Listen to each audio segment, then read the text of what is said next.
And the first thing you know about an event you haven't seen in 80 years is nobody has a clue.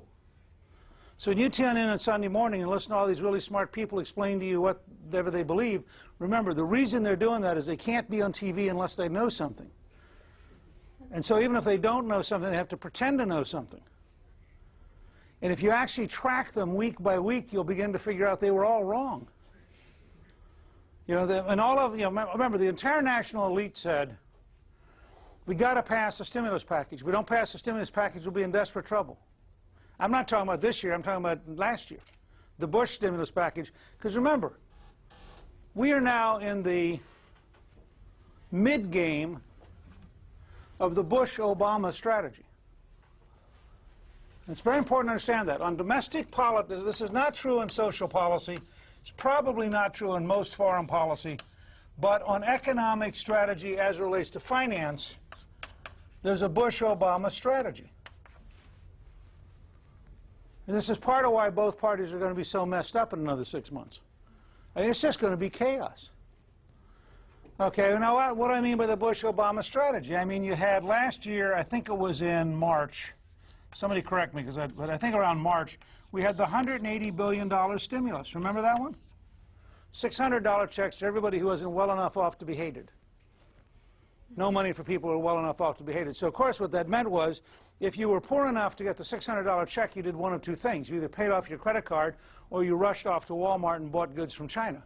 So China was thrilled. They thought this was a great stimulus package. It didn't help the American economy at all. In fact, it put us $180 billion further in debt.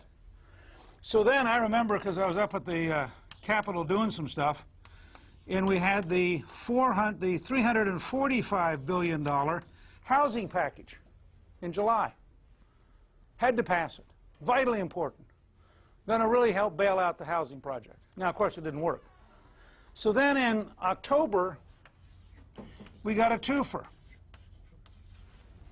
In October, we got, first of all, the $700 billion Wall Street bailout.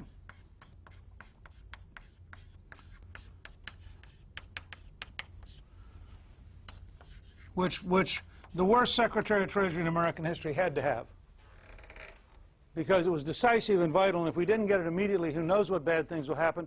And we have to have it immediately, even though we can't spend it immediately, but if we don't get it immediately, we won't be able to spend it later. So if you don't give it to us right now, who knows what bad things will happen. So unless you want to be responsible for bad things, give me the money. Okay? Combined with the $4 trillion Federal Reserve guarantee. So by the time we got done with Bush's part of the Bush-Obama strategy, we were into the system for about $1.2 trillion in spending and about $4 trillion in guarantees. Y'all with me so far? Now, this turned out not to be enough, so of course we immediately had to pass a $787 billion bailout, which no one was allowed to read, because if you had read it, you would have noticed there was a clause put in there by Chris Dodd, who got more money from AIG than anybody else, which happens to say AIG is allowed to pay bonuses. Which, of course, now that they're paying the bonuses, he hates, so he is now talking about passing a confiscatory retroactive tax to tax the bonuses. And, of course, you now have Geithner, who, having failed to do his own income, his own taxes for 4 years, is now cleverly come up with a $2 trillion potential bailout to pile on top of the $4 trillion, or guarantee rather, to pile on top of the $4 trillion guarantee. So you, as a citizen, are now on the hook for about $2 trillion in extra spending and $6 trillion in guarantees. And you all are young enough, this should be of some concern to you. Because guess who ends up paying it? Now, my theory of all this, which I'd be curious to get James's reaction to, is I actually think that there are two American political movements that are different than the two parties. I think there is a there's a movement of the American people. He was describing populism. I actually think it's broader than populism in the historic definition. And I think there is a movement of big government and elites. And then what happens is that over time, the net, this is Max Weber's sociological model, that over time the bureaucratic politician defeats the charismatic politician because of the sheer ability of bureaucracy to organize and focus energy. And so what you have is waves of change in America where you get a huge uprising of the American people, followed by a gradual reestablishment of the elites and big government, until the next time you get a huge uprising of the American people. I'm going to come to that in a second, but I realize I shouldn't leave this without giving you a chance to ask questions. Is anybody confused about the Bush-Obama economic strategy before I go to the next question? Because I don't want to carry you beyond. Okay. You will notice it's a continuity. You do know who hosted the first meeting on Bear Stearns under the Bush administration. Anyone here know? Geithner. Why did he host the first meeting? He's the chairman for the New York Fed. Right, he's the president of the New York Fed. So the very first meeting to bail out Bear Stearns was Geithner. And who do you think held the first meeting to bail out AIG? Come on now, you got to get into the game. You got to think, right? Geithner. What would James. be the consequences? Because we talked about this before you got here. Suppose you just said, let AIG go. We're not giving you a nickel. And they default on all of that. My newsletter tomorrow morning says, replace the bailout with bankruptcy for all of them. Period, across the board. You got to get back to, and I'll come to why in a minute, but you got to get back to the rule of law. And you know what it means, James? It means all those really smart, sophisticated, multimillionaire investors who did all those counterparty trades are going to take a bath. But, okay, as I understand it, well, the stockholders have already taken the bath. There's nothing, they don't have. But the bondholders didn't, and guess who the bondholders are? Okay. They're the people Geithner's protecting, like Goldman Sachs. $20 billion in AIG. So the idea that the bank balance sheets, when they start carrying this, then let the banks go too? They go broke. Guess what? We've done this before. And this is a very key question, and I would suggest to you two. I'm going to give you a lot of books during the evening because it's how I operate. Two of the books you need to read are Drucker's The Age of Discontinuities and Thomas Kuhn's The Structure of Scientific Revolutions. Drucker makes the argument that if you know what's going on, it's a continuity, and you can draw a line. So those of you who are taking social science classes, you love continuities. And the challenge you have is, what if you come to a point in time where the world has suddenly changed? And so here I was, I kind of knew what I was doing, and now we have a break point, which we'll call a discontinuity. The truth is, you don't know what comes out of the other side. So 1929 is a break point. The collapse of the stock market is followed by the really stupid tax increase of the Smoot-Hawley tariff, which is a tax increase, which is why the Obama tax increase plan is suicidal, and his energy tax plan is suicidal. That's then followed by each nation deciding to beggar the others, which is why the Mexicans have announced selective tariffs against American states to punish us for having paid off the Teamsters by breaking the NAFTA agreement on trucking. And you start down a game where states start attacking each other economically, you're going to see the world market disintegrate in a matter of a couple months. Then you will be poorer. But you don't know what comes out of the other side. You could not predict in 1928 Adolf Hitler, nor could you predict militaristic Japan, which did not exist in 1928. Both of these are side effects of the Great Depression. So you look at breakpoints. In a sense, in your lifetime, 9/11 was a breakpoint. I'll guarantee you George W. Bush did not wake up every morning in the first 8 months of his administration thinking, I can't wait to go to war somewhere and be a war president. And he woke up during the day of 9/11 and suddenly realized he had a big problem. Now, I'm not arguing for or against what he did. I'm just telling you, 9/11 was a breakpoint. Well, you're now in a breakpoint. And Drucker, the book, The Age of Discontinuities, is a work of genius, as much of Drucker's work is. He makes a very specific point, though, which I've watched with increasing dismay our system totally reject. Drucker says, look, there are laws for business and there are laws for government, and they are different. And if you try to apply the laws of business to government, you get corruption. And if you try to apply the laws of government to business, you get such stunning inefficiencies, you get permanent bankruptcy and permanent poverty. And so historically, the way we've done it is we've said to people, look, and I said this as early as last September, you can't have capitalism on the way up and socialism on the way down. And that's what all these rich guys wanted. All these rich guys were terrific as long as they were winning. You know, loved the big airplane, loved the big yacht, loved all the extra money. Then they started losing. They said, oh, please take care of me. The correct answer that morning was, get a lawyer to go to the bankruptcy court. Because you want to teach people around the planet, don't make stupid investments.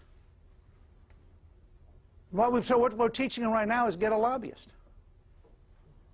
It's a very dangerous model. I mean, we are right in the middle of an extraordinarily dangerous model of drifting away from the rule of law to the rule of politicians and bureaucrats.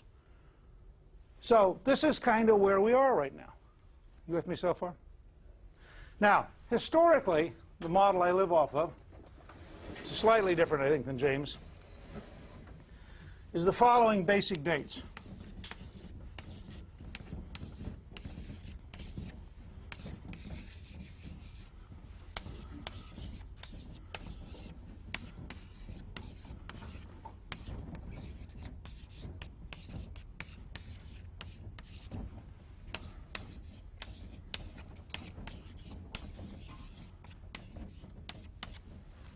Anyone want to guess what those dates are?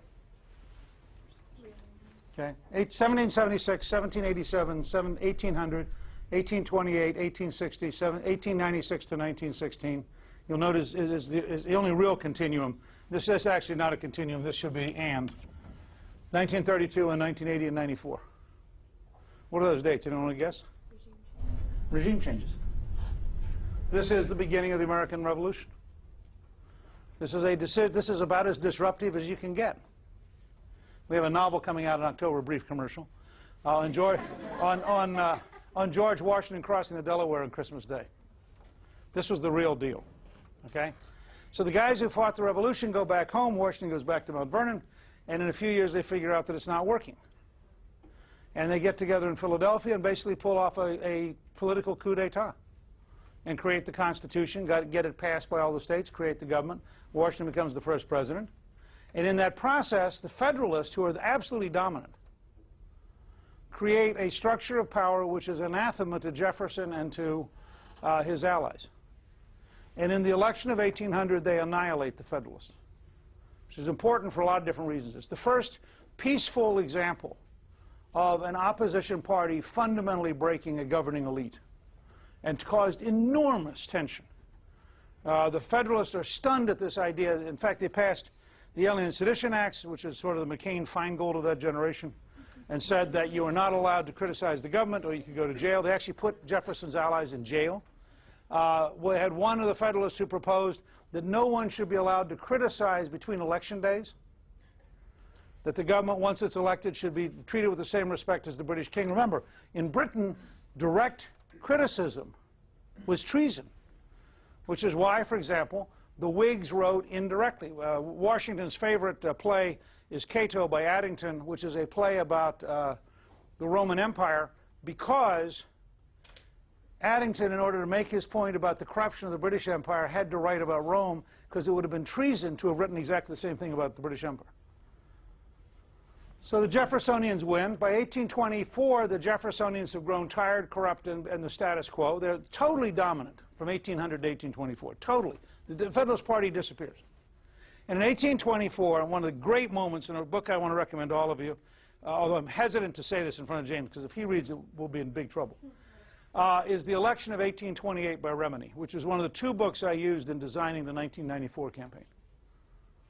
And what Remini studies is this great moment. When you talk about populism, in 1824, in fact, we were looking today, we were down at Jackson Square. I don't know how many of you have gone down to the battlefield? This is pathetic. You're in New Orleans. One of the great battles that defined this country's history is Jackson at New Orleans. At some point before you leave, go down there. Go all the way past the French Quarter. It's on the other side of the French Quarter. It's downriver. But it's worth your seeing. Jackson was one of the great characters in American history. And in 1824, he got 40% of the vote, but John Quincy Adams, the son of President John Adams, and Henry Clay ganged up against him. And so even though he came in first, but without a majority, he got about the same percentage actually as Lincoln did in 1860. But the Electoral College map was different. So in the House of Representatives, they took the presidency from it. Well, unlike Al Gore, who decided that, well, he thought George Bush had stolen the presidency, he was going to be a good guy and go home, Jackson said, I'm just going to break you. And so for 4 years, he waged war. Remini points out that at one point, they're printing weekly newspapers that are totally partisan, and they're franking them. So they're using the power of the frank, that is tax-paid mail, to send 1.5 million newspapers a week. This is in a country whose total population is probably 26 million. And they just crushed them in 1828. And the Jacksonians become very dominant. They are very populist and very anti-establishment. Gradually, the system decays. And in 1860, we have one of the most extraordinary elections in American history. And Abraham Lincoln wins. And in reaction to his winning, the South secedes and 620,000 Americans are killed. But it is a decisive establishment of a northern industrial coalition which dominated the country from 1860 to 1932. From 1896 to 1916 is in some ways the period that I'm modeling what I'm doing at American Solutions, which I commend to all of you to go look at americansolutions.com. The corruption of the system became so bad that in both parties there was a rebellion against the old order. And you have this very broad, we describe it at American Solutions as a tripartisan movement because it's Democrat, Republican, Independent. But you get the muckrakers, you get the Shame of the Cities, the Octopus, the Jungle, a whole series of novels and books that fundamentally take on the establishment. And by 1912, the country has had this conversation with itself. And in the election of 1912, the reactionary Republican president, William Howard Taft, gets 24% of the vote. The three candidates of change, Woodrow Wilson, Theodore Roosevelt, and Eugene V. Debs, get 76% of the vote. I mean, the country's just decided this is over. And you get a brief and intense period of reform, which is then cut off by the First World War. 1932, you get an election largely brought about by the sheer pain of the Depression and then transformed by the political genius of FDR. And if you want to understand American politics and the capacity of a leader to change things, there is no single person better to study than FDR, unless maybe it's Lincoln, although they're stunningly different personalities. But since none of you are likely to be Lincoln, FDR is a more reasonable gamble. FDR was truly extraordinary as a leader. And he creates the modern Democratic Party. And to give you some idea of their dominance, from 1930 to 1994, the Democrats controlled the U.S. House for 60 out of 64 years. Now that's dominance. Almost the liberal Democratic Party of Japan. Just total one-party rule in the House. Not as much in the Senate, and certainly in the presidency were very competitive. But in the House, they absolutely had total dominance. 1980, Ronald Reagan comes along, and Callista and I just finished a movie, second commercial, movie called Rendezvous with Destiny. And I commend it to you from this standpoint. Reagan is like a great athlete or like a great ballerina. When seeing him in film is totally different from reading about him. Because the body language, the smile, the voice, the patterns are radically more powerful when you watch him than if you try to read and understand what did he do. Just as listening to FDR on radio, if you get a chance to listen to his radio tapes, you begin to understand the power he had. Reagan is very important in solidifying and consolidating the conservative majority in this country. We have a little blip with George H.W. Bush, who forgets he's supposed to be a conservative. You then have a third-party candidate in Perot. You get Bill Clinton, who wins, and then foolishly listens to the Congress, passes a bunch of really unacceptable bills, and in '94 we win for the first time. We hold the House for 12 years after that, which is the first time since the 1920s. So these are my models. Now, the challenge for you all and the challenge for the Democrats is is 2008 one of these, or is it 1976? And you don't know. I would say something, if I had come down and talked to you in December, I would have said a much higher likelihood that it is, in fact, a historic election. Having now watched this administration for 2.5 months, it's much more likely that it's 1976. Now, just to put that in context, since all of you are relatively younger than this, anyone here know what happened in 1976? I knew you knew. I'm trying to figure out if they know. I mean, you and I were there. That's not the same. Carter won, and turned out to be one of the great dweebs of American history. I mean, this was a man who was not personally in touch with reality at any point for 4 years. And gradually that catches up with you. He, by the way, had higher approval ratings than Obama on the day he was sworn in, because he was a Rorschach test. He basically said, project onto me whatever you believe in, and I'll smile. And so people did. People were tired. The economy was much worse than we remember. I mean, the last 4 years under Reagan and Ford were not good years economically. They were disgusted under Nixon and Ford. They were disgusted by Nixon and Watergate. The left-wing news media had gone berserk. And we dropped at one point, in 1975, we were down to 17% party ID. That's how bad it was. But Speaker, you almost won the '76 election. Yep. Now, Mississippi, but for Mississippi, Ford would have been reelected. You didn't almost win the '08 election. I mean, look, I agree with that part of it. Although, remember, you could argue pretty decisively the country was actually statistically much more Democrat in 1976 than it was in 2008 as a country. If you look at the total underlying popular opinion patterns. But the only point I'm making is not, I think the challenge for Obama is actually the challenge that George W. Bush faced. George W. Bush failed to perform. Failure to perform is the greatest problem an American president can have, because we are a ruthlessly consumer-centric country. And when something doesn't work, we change. I mean, how many of you have ever changed a brand? All of you, right? So just think about it. And what happened was the Republicans, starting in '05, and I actually think this city was the first enormous breakpoint, although I think the first big mistake was the Social Security plan. But this city then became the breakpoint, because when Bush came down, this is my personal analysis, and I don't know if any of you agree or if James agrees, but when Bush came down here and said, Brownie, you're doing a heck of a job, I think the whole country just looked and thought, this guy is out of touch with reality, which is the Jimmy Carter problem. And the country, as a general rule, does not like presidents who are out of touch with reality, because they think it's very dangerous. And they also said, if you can't figure out what's going on in New Orleans, why do I believe you about Iraq? And from that point on, if you look at the polling data, he never recovers after coming down here.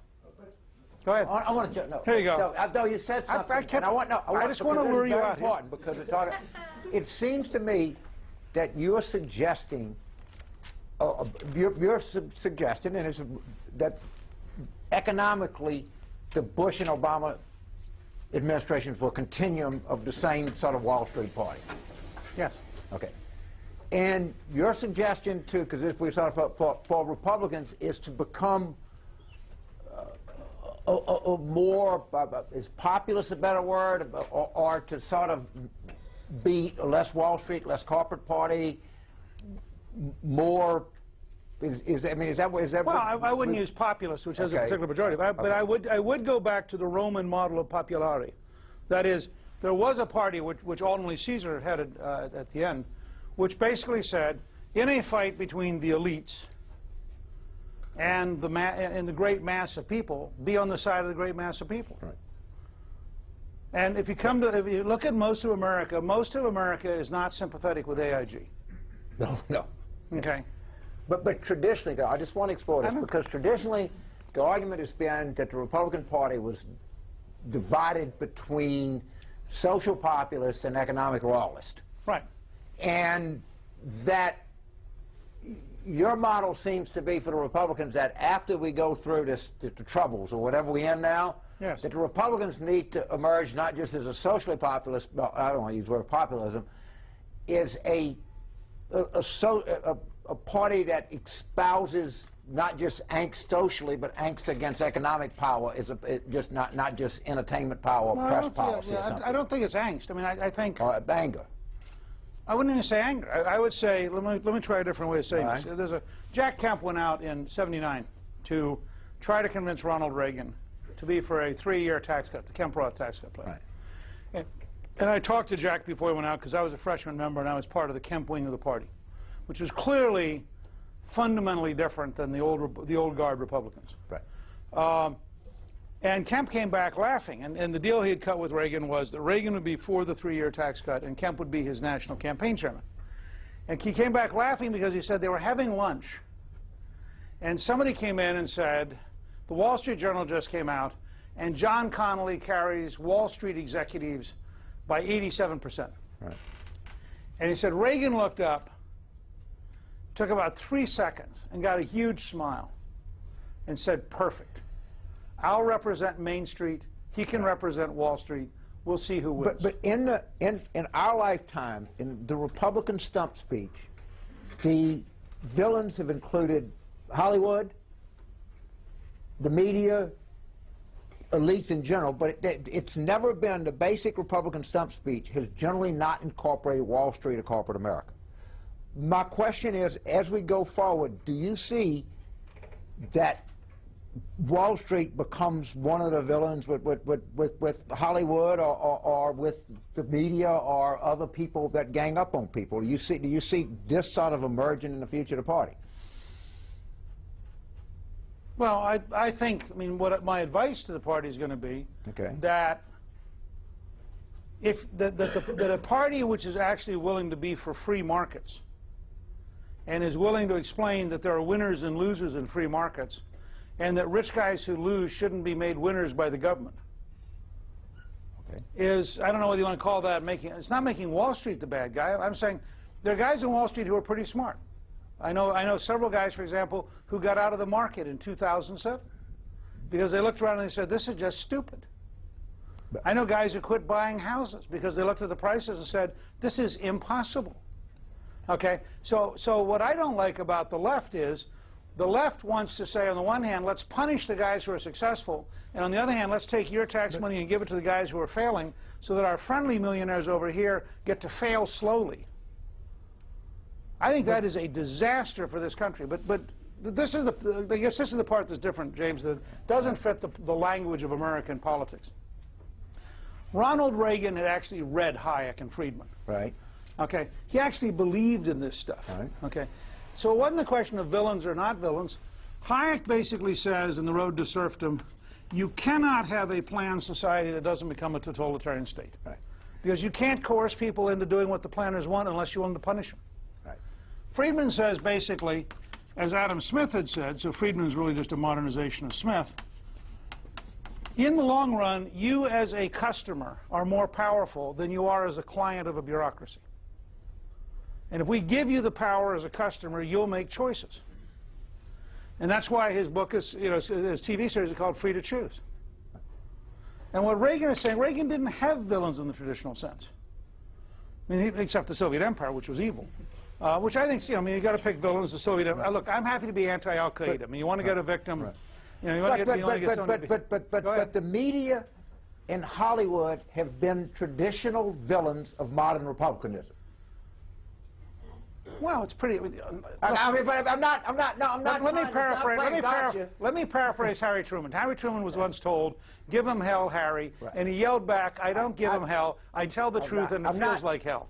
I'm not trying to, I'm over up to the kids, I'm not trying to be here, but one of the things that we talked about in the class is that will modern republicanism emerge into distrustful of all things big, be it Hollywood, be it the press, be it the university elites, and up to and including Wall Street and corporate America. That there's a possibility that you have a move to come back and say the only people that you can really trust are the people in your community. Is that an unreasonable place to I mean, first of all, Republicans trust the military far more than Democrats do, and the military is a fairly big institution. Right.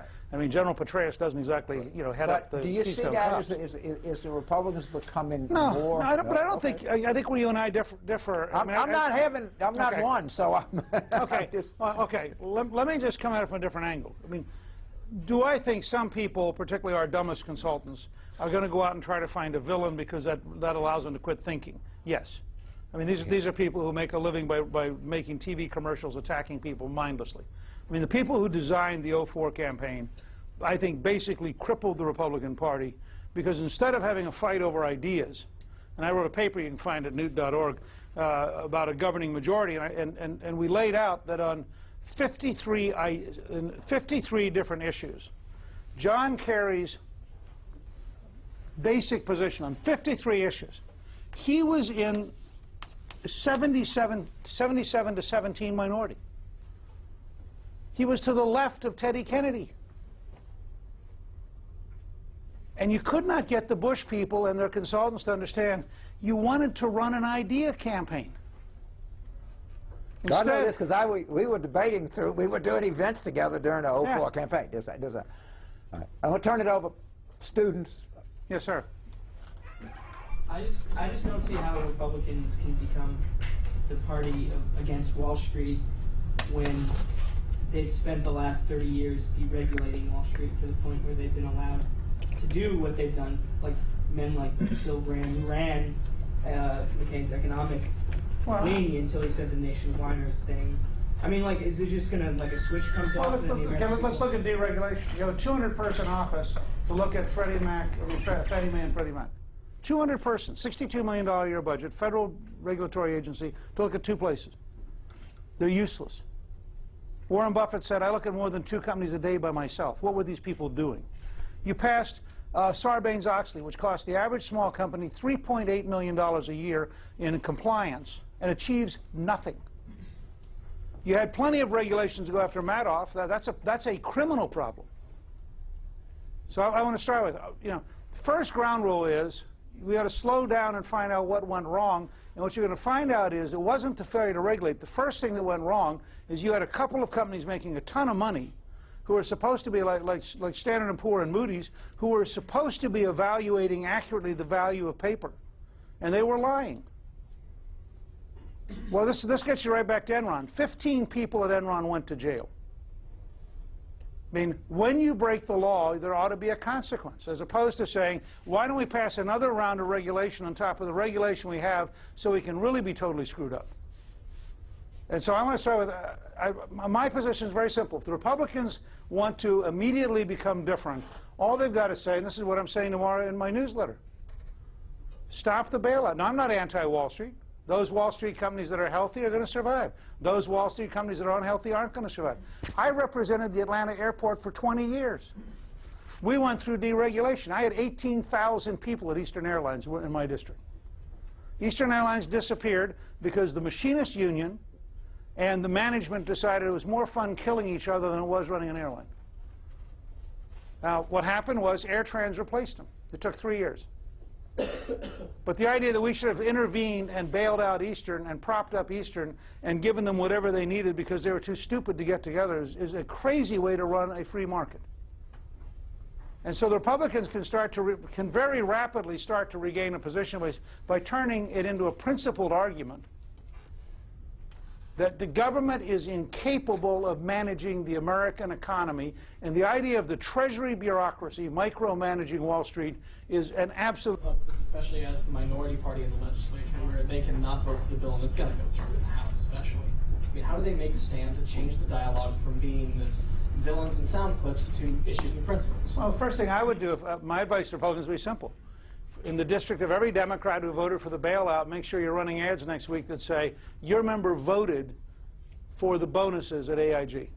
Because Dodd put the paragraph in there which nobody read when they voted yes. And I'd say, Go ask your member why they voted for the bonuses for AIG, why you're paying $450 million to a company that you're going to loan $200 billion to. Because your member did it. Here's the date and here's the vote. You do about 3 weeks of that, you're going to find about half the Democrats no longer vote with Pelosi. Because they can't go back home and defend this stuff. It's crazy. Yes, sir. Back to the Bush-Obama economic plan.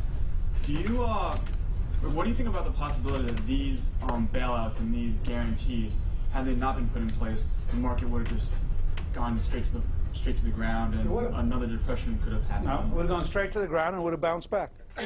Historically, we've been through a whole series of panics. 1837, 1857, 1873, 1891, 1895, 1907, 1920.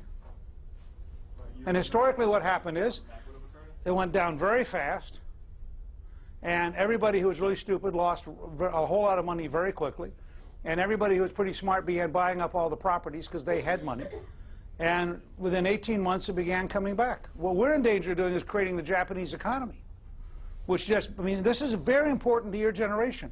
You guys could be trapped in a job market, in an opportunity market that permanently underperforms for 20 years. That's how big a problem this is. And this is about your careers. Yes, sir.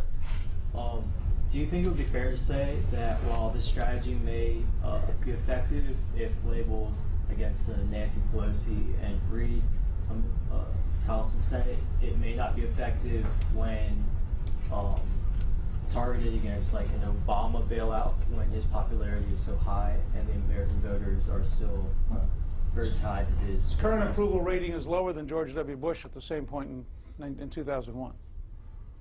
And he's dropped about 15 points. And the fact is, I don't describe it as an Obama plan. If I described it as an Obama plan, I would be a partisan. I describe it as a Bush-Obama plan. I mean, how much more nonpartisan can you get than that? I think it was nuts in both administrations. I said so last year. And I said publicly last year that Paulson was the worst Secretary of the Treasury in American history, that he had opened up a nightmare, and it was just going to get steadily worse. Well, I would say this week is an example of getting worse. Yes, sir. Yes, sir, but it's easy to say that Bush is a bad guy now when his approval rating is at 25%, but in 2004 you were behind him. When? In 2004, in 2000. I'm given a choice of Bush or Kerry. Yeah. Well, I understand that. But in December of 2003, I was also in Newsweek and a Meet the Press saying that in Iraq we'd gone off the cliff. Public direct quote. That was when it turned out to be an unpopular war. No, it was long before it was unpopular. I said that Bremer was destroying our strategy in Iraq, and I said that starting in June of 2003 we had gone off a cliff. You can look it up. It's in December Newsweek and it's on Meet the Press.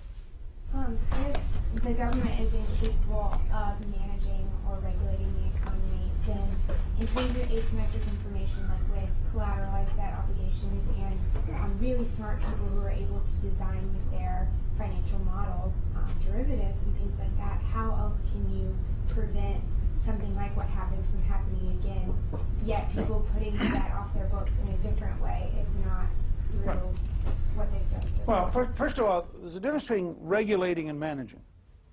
I mean, I'm a Theodore Roosevelt Republican. For example, I like the fact that everywhere in America I can go into a restaurant and I drink clean water. That's entirely an act of government. And I'm not a true libertarian, because true libertarians would argue you really don't need a clean water law because, you know, your surviving relatives could sue. And the threat of suit would keep people from giving you bad water. I mean, I frankly think that's a very high risk. So I agree. This is part of why I cited the progressive movement earlier, because the progressive movement is a really fundamental breakpoint in American history. And it really fundamentally redefines the role of government in a way that's very important. So, but I also would argue, if you go back here, Hamilton is for very strong government. He's just for very limited strong government. He wants a sound dollar. He wants a tariff policy that leads to the building of manufacturing. He wants us to absorb the national debt so that all of the Dutch bondholders have a vested interest in the United States succeeding.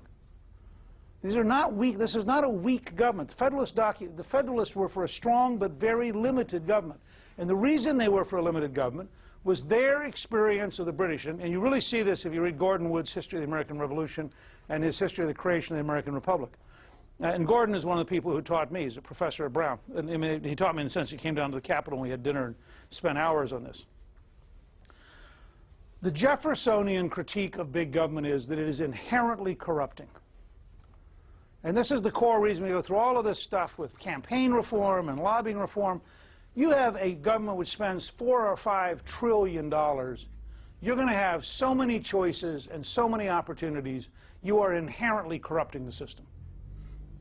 And you found this last year. Why was Bear Stearns handled one way? And remember, Paulson wanted to actually lower the price, and they'd already been offered a higher price than the price Paulson wanted it sold for. Now, why is the Secretary of the Treasury defining the price of a company? By what right is Geithner now intervening to tell them they can't have the bonuses?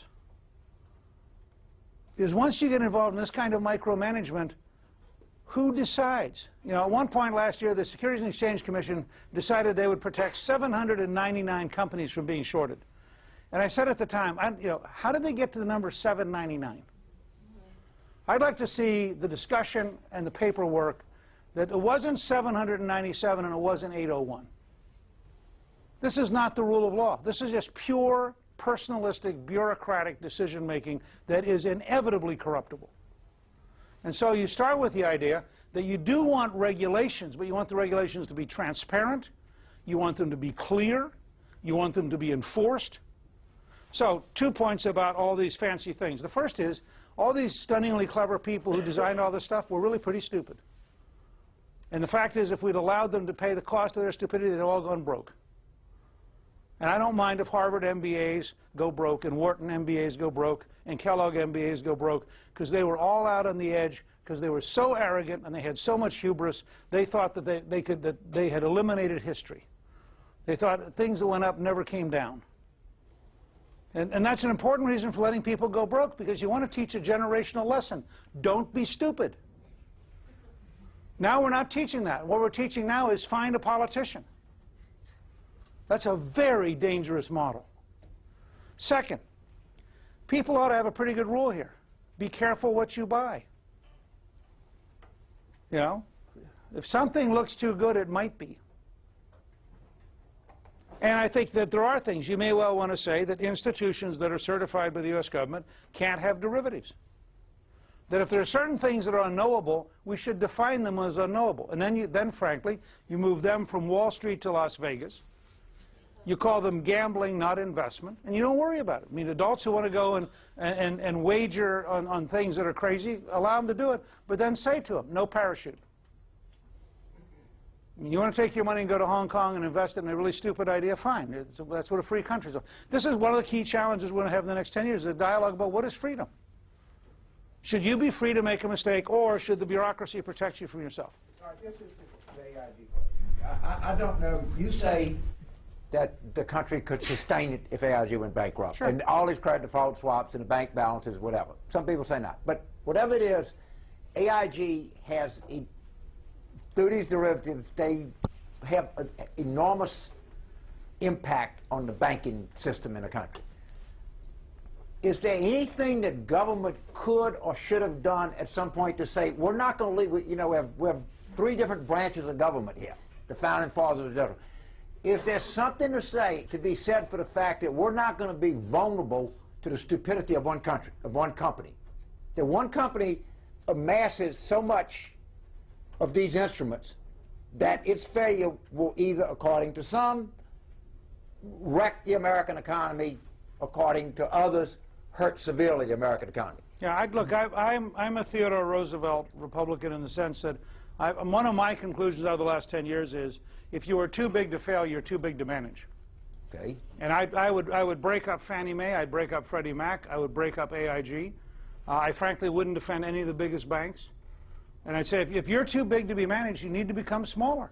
But again, and I know it's all hindsight, but for the future, should we, as a country, have a distrust of this kind of bigness? Because actually what it says, AIG, they sold a product, a credit default swap or derivative. People bought the product. They were engaged in a classic barter sense relationship, weren't they? Look, I think what you have to have is a different kind of the AIG credit swap problem is a different kind of problem. Somebody from Zurich Re told me that the reason they were the second biggest insurance company, they're now the biggest because of the shrinkage of AIG. The reason that Zurich Re did not go into this stuff is that the head of the company tried to understand it. Yeah. And he couldn't. Now, one of the things that should bother all of you, and this is true for Bob Rubin at Citibank, and it's true for all these guys. You had all these boards that were making money because they were supposed to be doing due diligence. You had all these CEOs who were making money because they're supposed to be chief executive officer. After everything we did with Sarbanes-Oxley and all this talk about how you had to file accurately, et cetera, it now turns out none of these guys understood any of this stuff. That's a serious problem, and it's one we have not been willing to hold hearings on. We haven't been willing to hold hearings to say, how could you approve billions of dollars being invested in things you clearly didn't understand? But if you were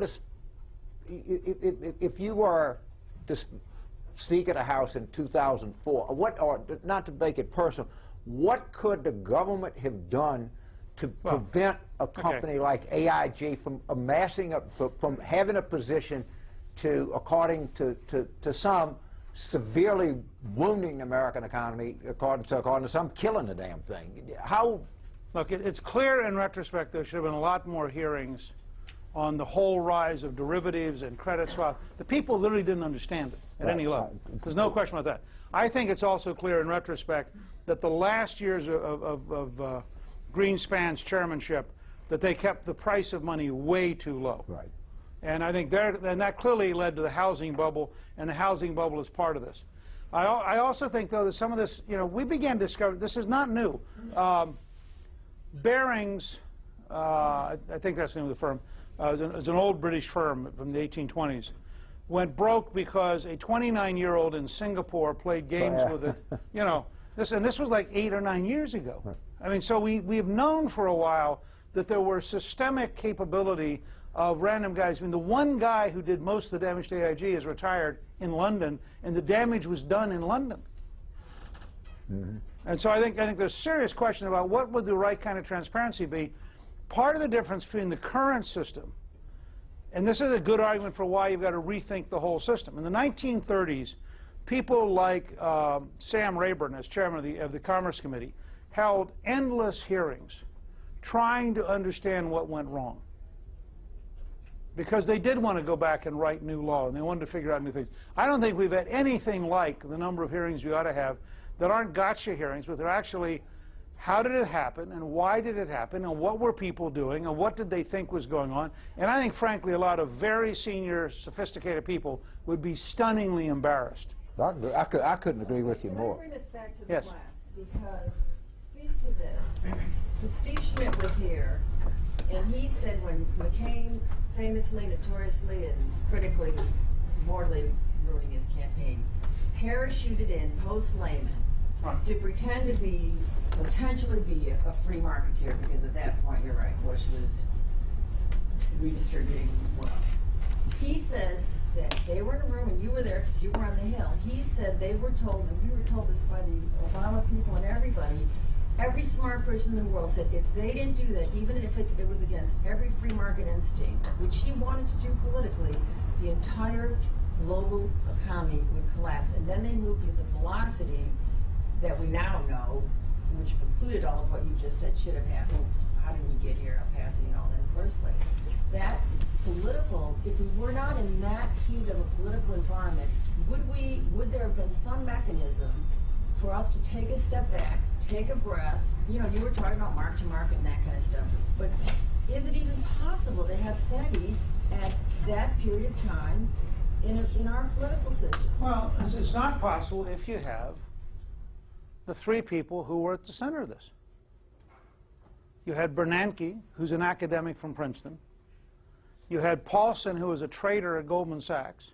And you had Geithner, who's a bureaucrat. And those three guys, those, And McCain, and just but it doesn't work like that. I mean, it's kind of like saying, I own the airplane, okay? And we're at 35,000 feet, and there are thunderstorms ahead. And what decision should I make? Well, I guarantee you, and Calista will reinforce this cheerfully, we actually ask the pilots. You know, and I don't look out and go, hey, I mean, I've been flying airplanes a lot. I put in more hours than most pilots. I got a feel for this baby. I'm ready. I know. You know, we say, you know, what's the radar? That's right. You know. So you start with, you turn to the guys who you appoint because you think they're supposed to know something. Now, I don't know what a leader is. A leader has to like make a judgment. Look, Not all smart people are smart. look, I flinched. I flinched fully as much as McCain did because I issued a statement that as much as I hated it and as much as I disliked it and as angry as it made me, I thought the only responsible vote on the first round was to vote yes, because you have everybody saying to you there will be a heart attack. And I wasn't prepared to take on my shoulders the responsibility of saying that I knew so much more than Paulding, Bernanke, and Geithner combined that I was going to say, don't worry about it, okay? So I flinched too. What I'm telling you now is, in retrospect, looking at the mess we're in, what I said beforehand and afterwards, because there was only 2 days where I was even close to not being at war with Paulding. I was at war with Paulson for 2 months. I did everything I could to get people to understand how bad this was. And part of the reason is they have been desperately protecting the creditors. You know, they don't mind wiping out the stockholders. They don't mind. Why were they protecting the creditors? Well, I mean, did it protect them because they were all born to the same club? I mean, was there a macroeconomic reason to protect the creditors? Or what would they say? What would they say? Yeah. Not the truth. Well, no. I think they would say that the unknown consequences of losing faith in the paper of the United States and the idea that we would tolerate literally trillions of dollars of paper value disappearing would be so horrendous that you can't tell what it might mean. And what would you say? We're having, all right, so here I'm Paulson. I'm not going to say, I'm not going to do this because I eat lunch with all these guys and went to college with them. Okay. Right. He's going to say, look, Newt, you have an event like this, and this paper evaporates. You're going to have a cataclysmic event that's going to affect stuff around the world. And at that point, then what are you and Paulson are behind closed doors? What I would say, and this is all obviously evolving over time. I understand, but that's okay. So what I would say is this. We've been through a fairly painful period of decline that began with housing and accelerated. We're now at a point where we've got to make a decision to go in one of two directions. I'm not going to put, I mean, obviously, I think this is mine and this is theirs, but here are the choices, and this is why I suggested earlier reading Drucker and thinking about this stuff.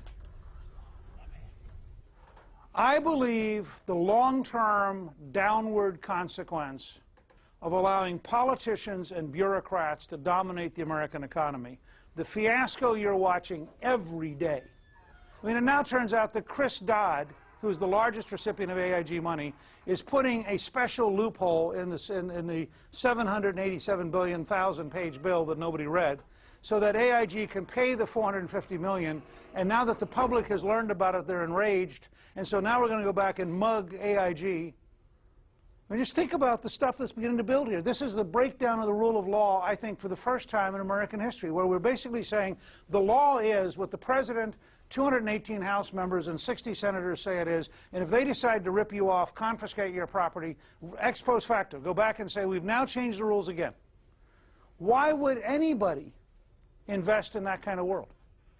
This is like Nigeria. This is Indonesia. I mean, this is the kind of third world behavior that guarantees no capitalist comes in and invests anything. And why would you want to go out and become a CEO so Biden could say, throw you in the brig? It's much better to be a trial lawyer, something noble, or to become a bureaucrat, something stable. And how could you possibly believe that a Treasury bureaucracy, which goes to work 9 to 5, 5 days a week, is going to keep up with the world market? It can keep up with core regulatory assignments. It can't possibly move at the pace of the world market. And that just guarantees that major American systems are just going to break down, become less and less efficient, and begin to just disintegrate. Yeah. Yes, sir. I guess more a graphical question about your party then, because I think you've articulated an actual direction we can go in, which I haven't really heard from the leaders in the House, from the Republicans. And I'm wondering why do you think they're talking like about salt marsh mice in San Francisco with the stimulus debate and trying to frame it like that? Well, I think as of today they're talking about Dodd and the special goodie for AIG. Remember, nobody knew this stuff was there. I mean, I said at the time, and this is a very important lesson for all of you to remember. You can pass a bill really quickly, but it doesn't go away. It becomes a fact. So all these guys who voted quickly to get it through before anybody read it are now stuck with a bill nobody knows. You think Dodd's fiasco is the last thing that's going to come out of this bill? But I have to confess, in terms of a $787 billion emergency jobs creation bill, the idea of $30 million for the salt marsh mouse in San Francisco is almost irresistible. The idea of Pelosi protecting the mouse, we tried at one point to do, we wanted to do a YouTube video, actually, of a combination of Harry Reid's train from Disney World or Disneyland to Las Vegas and the mouse, and maybe have the mouse ride in the train, and say this is, because it was sort of the perfect symbolic example of just how stupid this whole process has gotten. Yes. So if you want to let Wall Street fall on the sword and remove the parachute from executives, how do you then not come across as punishing the American worker and middle class America for the sins of Wall Street? Because ultimately the jobs that evaporate, was that you're punishing somebody for the sins of somebody in New York on Main Street. We put out 3 weeks ago at American Solutions what we called 12 American Solutions for Jobs and Prosperity. And we said if you actually want to turn the economy around quickly, the first thing on our list is a 50% credit for paying the Social Security and Medicare tax, including the employees and the employers. So any of you who have been to work full-time, go back and look at how much you were paying in Social Security tax and Medicare tax. Imagine that you had half that amount every week in your paycheck, and imagine that your employer was allowed to keep half that amount for all the people that work for him. You suddenly reliquify middle-class America, small business America, self-employed America, which is a big winner in that proposal. The second thing we proposed is, if you really want to create American jobs, match the Chinese capital gains rate, which is 0.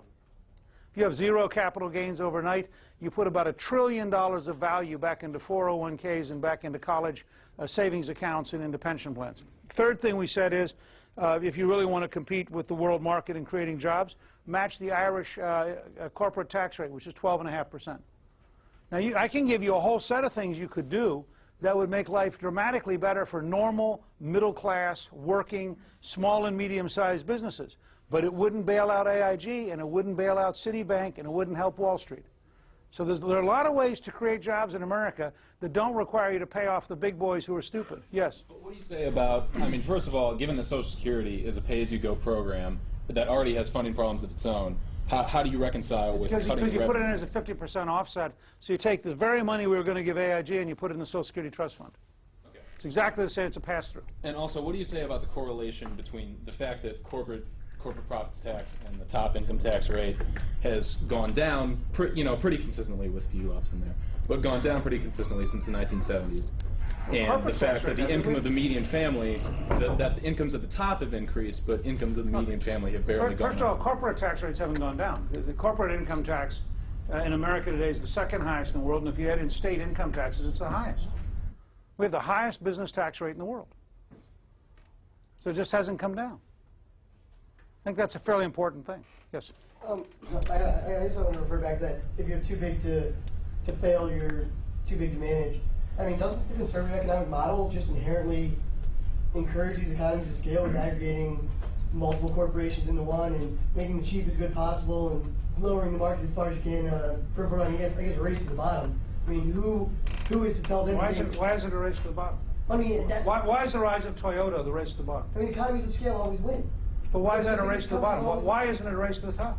Okay, it is a race to the top, but I'm saying, if you're saying they need to break up, No. Slow down. if you're saying No. they need to break up, then who is to tell them to break up? Do American consumers have a greater range of choices because they can go to a Walmart superstore with 258,000 items, or are they in fact racing to the bottom?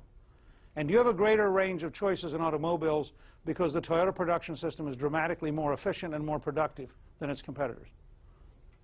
And it's very important because the language of the left is all of this stuff is bad, okay? Well, all of this stuff is what made the modern world. It's what gave 300 million Chinese a chance to be middle class and 300 million Indians a chance to be middle class. And it's what made us the most successful country in history. If you ever notice, even today with all of our economic problems, the number of people trying to get in is radically bigger than the number of people trying to get out. Because at a common sense, practical level, people around the planet understand your children have a greater chance to achieve wealth in America than anywhere in the world. So I'm very much, but my point is, you get to be big enough that the CEO doesn't know what he's doing, you're probably too big to be successful. But that's when you're making the most profits. Not necessarily. No, General Motors. I mean, These companies, some of these companies have been on the ropes for 20 years. But they're so big, they decay slowly. there's no small automobile manufacturers. It just wouldn't be efficient. Well, okay. Let's talk about successful American auto plants. BMW in South Carolina. Mercedes in Alabama. Hyundai in Alabama. Kia in Alabama. Nissan in Tennessee, Toyota in Kentucky, Honda in Ohio. Now, how come they're all successful? Do you think the American workers that migrate to those plants are genetically superior to the UAW members? No, they're successful because they all have management structures and work structures that focus on quality, focus on efficiency, and actually focus on getting the job done. They don't, by the way, have labor pools you can be in for 2 full years of salary while doing nothing, which is what the big three signed with the UAW. Yes? To use the language of Thomas Kuhn, to whom you alluded earlier, do you think that a shift to the paradigm of the Hayeks and the Friedmans is possible after the economic trouble suffered under Bush, who was all about the free market? Whether he was actually or not is to be debated, but ostensibly he was all about free trade, free market, and so forth. Do you think a shift to that paradigm is possible now that people are sort of advocating a sort of Keynesian approach? Well, I mean, Keynes is, there's a big difference. Keynes is a question of whether or not you use government purchasing power to increase demand, okay? I can increase demand by having a 50% offset against the FICA tax for Social Security and Medicare, and I can increase demand overnight. But except I'm having you do the demand, I'm having you be a customer, I'm having you decide which companies survive based on your decision as a customer. But that's a Keynesian policy. It's not a bureaucratic policy. What's happening in Washington today is not about Keynes versus general economics. I mean, Keynes is a subset of general economics. What's happening in Washington today is an effort to transfer power to the bureaucracy and the politician. It's a very deliberate, systematic effort. I think it's very compelling that page 11, all of you can go check this out since you're students and you're used to doing research. Go check out page 11 of the budget of the United States that was issued about a week ago. Does anybody here know what's on page 11? This will replace the mouse that some of you were worried about protecting. Page 11 is a chart done by 2 French socialist economists.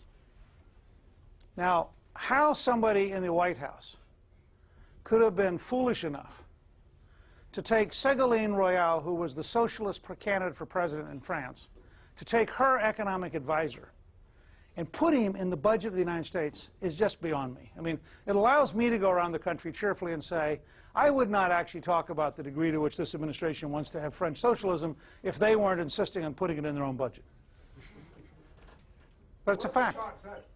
Oh, it is their highly distorted version of the inequality of distribution of wealth in which they do not include any income redistribution. So they don't include Social Security payments. They don't include. What? Do we have wealth inequality grown in this country in the last 30 years? To some extent, sure. Okay. Speaker, it's on the screen behind you. Ah, good. Cool. Okay. Now, it turns out top 1% of earners have been increased. This document is entirely based on income tax returns. So it doesn't include earned income tax credit. It doesn't include any kind of transfers. It doesn't include Social Security payments. And it's fundamentally misleading. Because the amount of money that actually is non-income in America today has gone up from 34 to 38% in the 90s, in the last decade. So the people who are relatively poor have actually gotten far more government transfers in the last 20 years. And it's just fundamentally misleading. But what I liked about it was somebody who says the fact that this guy was a French socialist who advised Ségolène Royal is irrelevant tells me all I need to know about the bias of the person who put this in the budget. So if I say to you, look, if you think the French economy is a terrific future, and at your age you'd rather live in the French economy, my only advice is read Sarkozy's book Testimony, which is the book he wrote as a candidate, in which he says, interesting statistic, before Margaret Thatcher, the French economy was 25% bigger than the British economy. Today, the British economy is 10% bigger than the French economy. And 400,000 French men and women work in London because they get better jobs in London. And he goes on to say, if we don't fix the economy, you won't have a pension and you won't have a health plan. So everyone in the country who likes their pension plan, you'd better hope we can fix the French economy. And everybody in France who likes their health plan, you better hope we can fix the French economy, because if we don't fix it, we can't pay for it. Now, I think that's a pretty good debate for us to have as a country. Because I want to put up a number that should sober you. Remember I said earlier that FDR was the greatest political leader of the 20th century, which he was. I mean, it's a pure political skill. I know of nobody in his league. He was not a very good economic leader. This was the unemployment rate in 1939. 10 years after the beginning of the Great Depression, we were at 15% unemployment. So my argument is I'm not particularly interested in doing what Hoover did, and I'm not particularly interested in doing what FDR did, because I don't regard getting back to 15% unemployment as a great achievement. Yes, sir? Well, I think getting to that number from 25% in less than 10 years is a really good achievement. And unemployment only rose under FDR when he started to try to balance the budget By raising taxes. Conservative things that his predecessor had done. By raising taxes. I mean, capital goes on strike in 37, 38, because he does almost exactly what Biden's doing. He attacks business, he attacks people who are successful, and he raises taxes. And people who are successful say, why would I want to come play? There's a very good book called The Forgotten Man by Amity Shlaes that's worth looking at as a real serious warning about what could happen. Yes? Getting back to electoral politics, the Republican Party has been hemorrhaging moderate voters. Chris Shays was the last member of Congress from New England. Now he's not there anymore. You have a vocal far-right-wing faction that's hostile towards moderate Republicans. They're rhinos, they're liberals. How does the Republican Party have a governing majority with this electoral environment? How do they get back in a majority? What is their message? The party has to change. One of the slogans, I wrote a book called Real Change. And one of the slogans we use is that real change requires real change. And I would argue that the prospect of an energy tax of $1,300 a family or more will open up New England in ways you can't imagine. And that there are a lot of things going on right now where you could easily see a new coalition reassemble very rapidly. Yes? Speaker, do you think that one of the possibilities for the Republican Party is to ally with some of the Blue Dog Democrats who voted against the stimulus bill? Yeah, I actually think, and you'll see this first on health care, that there will be a split in the Democratic Party which actually may be more generational than ideological. If you look at health policy in the House, the people who dominate health policy in the Democratic Party in the House are John Dingell, who was first elected in 1956, and his father had held the seat since 1936. So the family's actually been in the seat for 73 years. And Dingell actually likes his father's 1937 National Health Plan. Henry Waxman, who came, I think, in 1970 or 72, and represents sort of a Southern California liberalism of the Vietnam War era, and Pete Stark, who comes from San Francisco in 1974 and represents a very left-wing view going towards national health care, and then Barney Frank, who I saw on TV Sunday saying, I mean, what he wants is basically a national health care system on the British model. Now, those guys represent an older and different world, and I think what you're going to find, not just geographically, not just the Blue Dogs, but a whole two generations of younger Democrats who live in a different world.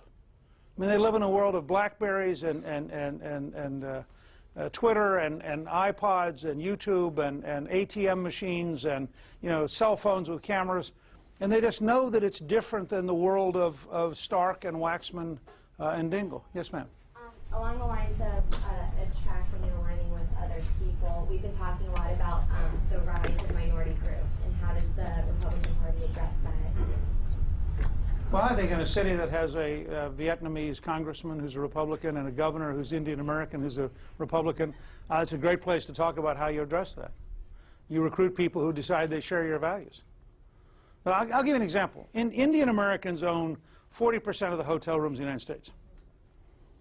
Now, what would you guess the average Indian American hotel owner thinks about the union effort to eliminate the right to a secret ballot? Would you like to take a guess? And Indians are the leading entrepreneurial group in Silicon Valley. About half of the entrepreneurial firms in Silicon Valley have an Indian co-founder. How do you think they feel about zero capital gains? I mean, just start down a list. I mean, look, I'm not defending the old Republican Party. As I think both Mary and James will tell you, I have been cheerfully a rebel from the day I first started being active in politics and first ran for office in '74. I think that the Republican Party has to change fundamentally, and I think if it doesn't change fundamentally, it won't successfully govern.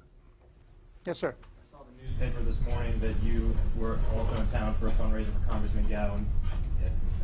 With regard to your last comment, do you think that his election was more because people shared his values, or because the base of William Jefferson didn't get out for the third election because they thought the election was already over? I think a lot of things. I think it probably didn't help Jefferson much to have $90,000 in cash in his refrigerator. You know, I mean, I think even among Democrats that was a tad ripe. So I think that probably weakened him as an incumbent. But look, this is something that I think James would agree with me on this principle. Politics is not linear. This is one of the things where I most deeply disagree with my Republican consultant friends. Cal runs in 2007 in a field of 6 for state legislature and comes in 5th.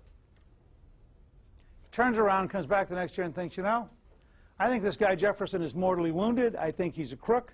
I think people are going to be tired of him. So he runs. Now, there is no mathematical model on the planet that would take a guy who came in 5th for a state legislative seat and say to him, you know, what we need in this majority black district is a Vietnamese guy who ran 5th, and why don't you get out there and run?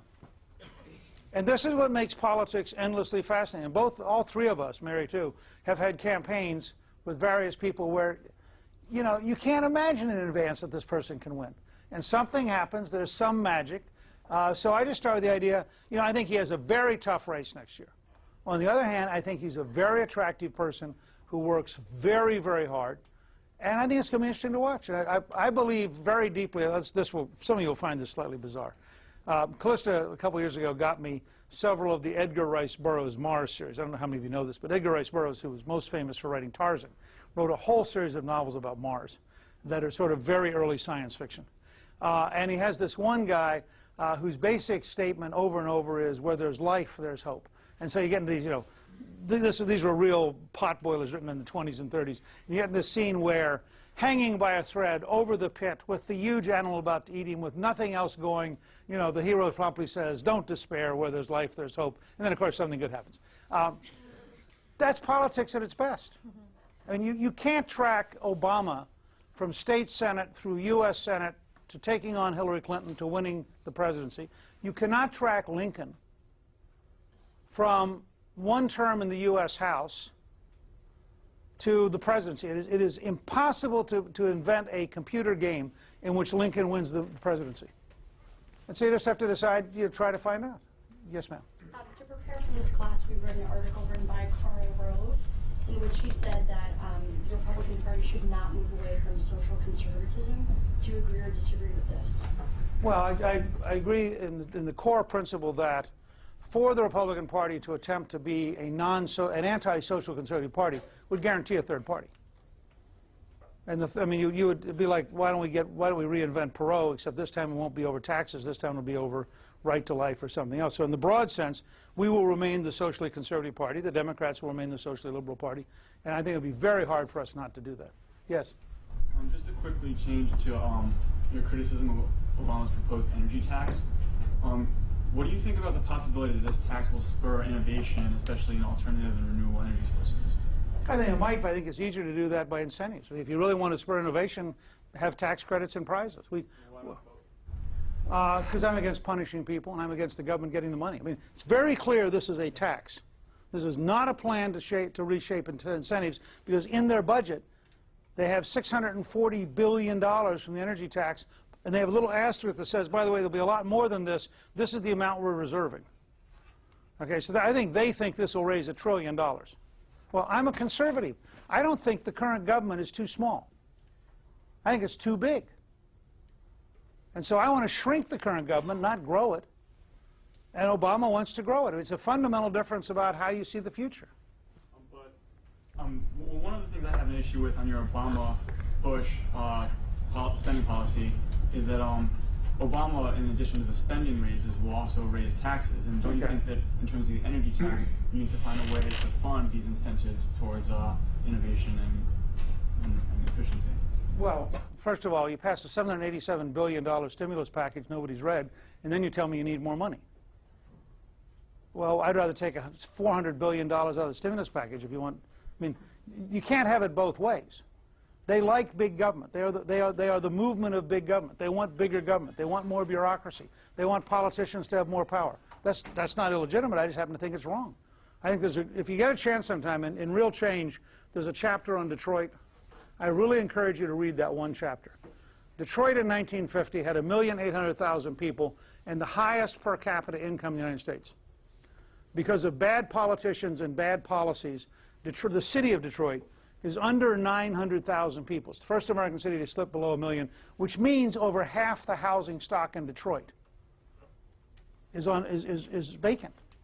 They recently sold 1,800 houses for under $10,000 apiece. One of them went for $1. I mean, this is tragic, and it's all bad government policies. And my fear is that these guys will do for America what their ideology did for Detroit. Yes, ma'am. What then can be the American comparative advantage economically in we won't stand a level of cheap labor that has made possible Walmart and has made possible some of these Asian car companies? What's the American solution to? No. Toyota pays as much or more than General Motors. Well, to create in America something that would then be well-paying jobs that would still remain globally competitive. Well, that's why I think the things you look. I believe to be the most competitive country in the world, which ought to be our goal. Because our goal should be the highest value-added jobs with the greatest productivity, which would then justify the highest incomes. Okay, to do that, and this is why we founded American Solutions, I think you have to reform litigation, regulation, taxation, education, health, energy, and infrastructure. I think this is and I'll give you a very simple example. I wrote, along with Bill Fortune and Steve Hanser, I wrote 2 novels about the Second World War, Pearl Harbor and Days of Infamy. From the Japanese attack at Pearl Harbor on December 7th to victory over Japan in August of 1945 is 3 years and 8 months. Think about that. In 44 months, we mobilize the country. We defeat Fascist Italy, Nazi Germany, and Imperial Japan in 44 months. It recently took us 23 years to add a 5th runway to the Atlanta airport. You're just not going to compete. We were promised in 2003 by the Department of Energy that they would build a green coal plant that would basically capture carbon because we have the largest supply of coal in the world. 27% of the world's coal is in the United States. Okay? In 2003 they said we'll build it by 2008. In 2008 they said we'll build it by 2016. The Chinese are opening their first experimental plant this year. Now, unless you fix this kind of incompetence and this, look at our schools. All of you ought to, here's a little project for your class. There is a movie called 2 Million Minutes. You can find it at 2mminutes.com. It's by Bob Compton, who was a health entrepreneur who sold a medical device for a lot of money. Then he went over. 2 Million Minutes is 4 years of high school. And I'll let you apply this to yourselves in just a second. And he takes 2 Indian high school students, 2 Chinese high school students, and 2 American high school students, and he studies them for 4 years. On his site, and what you learn, by the way, when you watch the movie, which is 54 minutes long, is you learn that we are a country aggressively preparing for the 1956 Olympics. that we're not going to win any medals because we're just totally out of sync with reality. On his website, because the Indian academic track is all English, he posts the English 10th grade exit exam in English. And he said over 4,000 people take it, none of them have passed it. You can try it if you want to. Turns out at the end of the 10th grade, and you have to pass this to go to the 11th grade if you want to stay in the academic track. Turns out by the end of the 10th grade in India, you have had 4 years of physics taught by a physics major. Nobody here can pass the exam. He put the Indian math curriculum on his website, because it's also in English. And he has a 12-year-old in upstate New York who's doing calculus, because he's worked his way through the whole. Now, of course, that means that he's totally out of the state curriculum committee's standards for 12-year-olds. He's totally breaking up the whole system of public education. And he's clearly to be a despised rate breaker who's doing too much and should be instead enjoying himself, you know, doing nothing for the summer. It's a very interesting challenge. Let me give you all this simple test. When you went through high school, if we had had a program that said, if you go through in 3 years, we'll give you the entire 4th year's cost as an automatic scholarship, how many of you think you could have gotten through high school in 3 years? Raise your hand. Virtually unanimous. Okay? How many of you could have gotten through high school in 2 years? A third of the class. Just think about that. What we do today is you understudy, you underlearn. It's very expensive. We learn really bad habits. And then we're going to start running into competitors around the planet who pay attention all the time. This is a very serious challenge. And we're either going to decide that we want to be competitive so that you and your children and grandchildren are in the most successful country in the world, or we're going to decide we ought to decay elegantly because it's just too hard. This is this is historically probably the biggest challenge we've had since the Civil War. So, other questions? Yes, sir. Shifting back into the social conservatism point, what do you make of Chairman Steele's comments lately, kind of going back and forth on some of the social issues, where he stands on that, and like, should we be trying to be open towards this kind of stuff?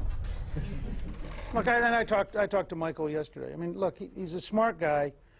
It is a huge jump from being lieutenant governor and U.S. Senate candidate to being the RNC chairman, and particularly being an African-American Republican chairman. I mean, so he has huge media pressure to perform every day, and he ought to just relax and back off, think through carefully what he's saying, because, and I think he's learning this. I don't think he realized the difference in intensity between showing up occasionally on Fox or CNN as a commentator and showing up as national chairman.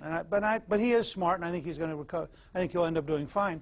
I am for us having a very large party. I've always said to people, we are a center-right party. You cannot govern America from either wing. You can't be a left-wing party and be a majority. You can't be a right-wing party and be a majority. When I was elected whip, I carried New England in the whips race. I won the whips race by 2 votes, and I carried New England. When I was speaker, we deliberately maneuvered to protect all of our moderates, because I realized they were under the most pressure. And if you want to be a majority, it's the last 20 votes that matter. It's fairly easy to be a minority. The Democrats can be a minority pretty easily. The Republicans can be a minority pretty easily. Retreat to seats that are safe. You know, don't think, don't worry about it. You'll get reelected. And you end up with a pretty stupid party. But if you want to be a majority party in America, you have to have a very strong element in the center, and you have to compete everywhere. I mean, one of the things I most dislike about the last 10 years in my party is that we got into this cycle of trying to target cleverly. Well, what that does is it pulls you out of places. So there are lots of places where you're getting 40%, but you don't invest in them anymore because, after all, you're not competitive, which means next time you get 35%, which means pretty soon you're not competing at all. I'll tell you a true story. When I first ran in 1974, there was virtually no Georgia Republican Party. And we were in the middle of Watergate, and things were collapsing. And I said to the people who had decided that they would support my campaign, we are not going to target. We are going to campaign in every precinct in the district. And this is a little bit parallel to what Congressman Cowell did. And we are going to go after every vote. I said I'm going to stipulate that I assume that my opponent, who was the ranking Democrat and the fourth leading, he was the dean of the delegation and the fourth ranking Democrat in the Appropriations Committee, and very powerful. And I said I'm going to assume he's going to carry his family. But I'm not going to give an inch. And that was sort of the style we used. And so we were out. This is also the style we used in '94. I'll give you an example in a second. So we're out campaigning. Well, it turned out that his next-door neighbor had a property fight with him and hated him. And so in early September, we get this phone call. This guy says, I want the biggest yard sign you have. Because I want that guy, I won't use the exact words he used, but you can imagine. I want that guy to drive past your sign every time he comes home. It'll drive him crazy, and I just want to drive him crazy. Well, we were a very poor campaign, so I actually went out. We had volunteers, and we painted a 4x8 sign. I tell you, you and Bill Clinton, in the 1992 campaign, Bill Clinton campaigned in Wyoming, and at the end of the campaign, went to Mississippi. Yeah. And I came out of the desk and said, that's the craziest thing I've ever heard. And how did he get on the schedule? And he said that Governor Winter got his phone number and asked him to come, and he told him yes. So he wouldn't believe. Of course. He wouldn't believe that he couldn't carry Wyoming to Mississippi. We were like screaming and throwing things, and how stupid can we be? And I'm talking about, this had to be, you can look it up, it had to be like for 10 days, or less than that. Okay, and don't you currently have the governor of Wyoming? We do. We had him that day because I think Mike Sullivan was a Democratic governor of Wyoming in 1992, but we didn't come close to carrying Wyoming. No, but the point is, what you do is you revalidate for local volunteers who end up running. Now, most good politicians hate targeting. Yeah. They all think they can get the guy. Just let me go. And I want to draw a distinction. I do think if you think about one campaign, targeting matters. If you think as an institution, targeting is crazy, because targeting blocks growth. And what you want to do is grow. I'll give you one other example. In '94, when we put together the campaign, and this was heretical. I mean, and this is a big long-term fight I've had with Republican consultants. We wanted to, because they had this model, well, we've got to pick up 22 seats, so we've got to target them really carefully and raise all this money. We said, we tried this. I mean, I lost 7 times trying to create a majority for 14 years. And I said, if you only target a limited number of seats, the other side will drown you. So we're going to spread the field. We had 353 people sign the contract with America. We had 432 campaigns. We had campaigning in districts that hadn't seen a Republican in 30 years. But we picked up Rostenkowski's seat, which you could never have predicted as a model. You know, I think there's a pretty good chance we're going to beat Dodd, because Dodd now has so much baggage that if he doesn't drop out of the race, I think that'll be a Republican Senate seat next year. And it's not something you can pick up automatically. But if you get in the rhythm of competing everywhere, one of my favorite coaches when I was young in terms of study and coaching was Wooden. If you go back and look at a UCLA full court press, the goal of the full court press was to wear you out by having a team so well conditioned that they were everywhere all the time, and you never could start a play because they were in your face the whole time. And I think dominant majority parties behave like the UCLA full court press. All right. This we can agree on, that if you look at the Republican Party, and we want to focus on this a little bit, the percentage of Republicans in the Congress from both the House and the Senate that are in the South has been rising. Yes. As it's gone down. All right. If you're in a Republican strategy session, and you're a big map Republican, just like in most good politicians, I'll share this with you, they hate targeting. I know Democrats, if you just let me get to that bang board, I'll get them all. Yeah, they're never going to be for you. I mean, I've been in this argument so many times in my life. And, you know, I always lost the argument to the better politicians. But how much of it is a concern that you got a political party that is basically relying more and more on a sector of the country than it ever has? Well, it's suicidal. I mean, if you become a regional party, you're not competitive. When I became Speaker, it was our turn to answer the President of the United States. And we picked Governor Whitman of New Jersey. Sore topic in Louisiana, right? Well, that's right. I wouldn't worry about it much. He'll do fine. But we picked the Governor Whitman, because we wanted a female, moderate, northeastern governor outside of Washington. And that was a very conscious choice to send a signal that said, yeah, Gingrich is from Georgia, and Army's from Texas, and Trent Lott is from Mississippi, but this is a national party. And I think it's very important for the Republican Party, as one of its earliest planning gains, is to get back into the Northeast and to get back into the Pacific Coast and decide that we're going to compete and get back into black neighborhoods and Latino neighborhoods and Asian American neighborhoods, and just be determined we're going to compete everywhere. And frankly, I think the current problems are likely to make people interested in listening to us in a way that they might not have been. Okay.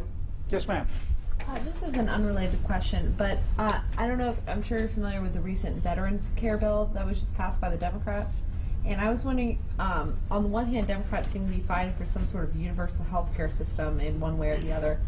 But then on the other hand, they seem to be placing VA health care back on the soldiers by privatizing it. And I was wondering what your response was. Yeah, I don't know enough about it. I can't comment. I just don't know enough. Yes, sir. You just mentioned a minute ago about getting back in the Hispanic neighborhoods. In 2004, they got 44% of the Hispanic vote went to Bush. 2008, only 31%. How do you go about doing that when a faction of your party is very anti? I don't want to say anti-Hispanic, but anti-border issue.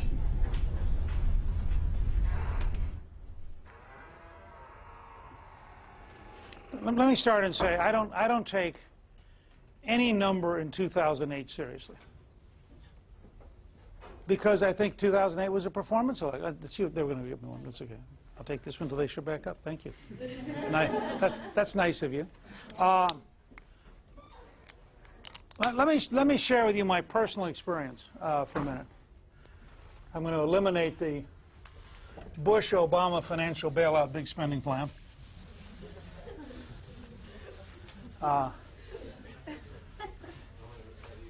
That's right. I was actually thinking the same thing. Okay. Okay. This is my personal experience. My dad was a career soldier, and I was born in Harrisburg, Pennsylvania, and I went to, he was in the Korean War, and he came home, and we ended up going to Fort Riley, Kansas for 3 years. And then we went to Orléans, France, and we lived in France at a time when the French Fourth Republic was dying. They had 100% inflation. They were losing the war in Algeria, having earlier lost the war in Indochina, having lost the war to the Germans, and been liberated by us. We would drive to school past bomb damage every day. And in the spring of 1958, we went to the battlefield of Verdun, which was the largest battle in World War I, where 600,000 men were killed in the 9-month period. Thanks, James. And we, am I now like, I feel like I'm a really wealthy person in Diet Coke terms. You very seldom have a 2 Coke person right there in front of you. So this will probably become another example of Republican greed. Anyway, so we went and interesting, it was one of those magic things that happens that you think are almost providential. We stayed with a friend of my father's who'd been drafted in 1941, sent to the Philippines, served on the Bataan Death March, and ended up spending 3.5 years in a Japanese prison camp. And any of you who might have seen the Great Raid a couple years ago have some idea of what the Japanese prison camp's like. So here I am as a young kid. I was going to be either a vertebrate paleontologist or a zoo director. But it struck me that weekend that civilizations can die. This stuff's all real. And so we were transferred to Stuttgart that summer, and I spent about 3 months thinking and praying about it. And in August of '58, I decided to do what I have done ever since, which is really just 3 things. Figure out what has to be done for America to succeed. Figure out how you'd communicate it to the American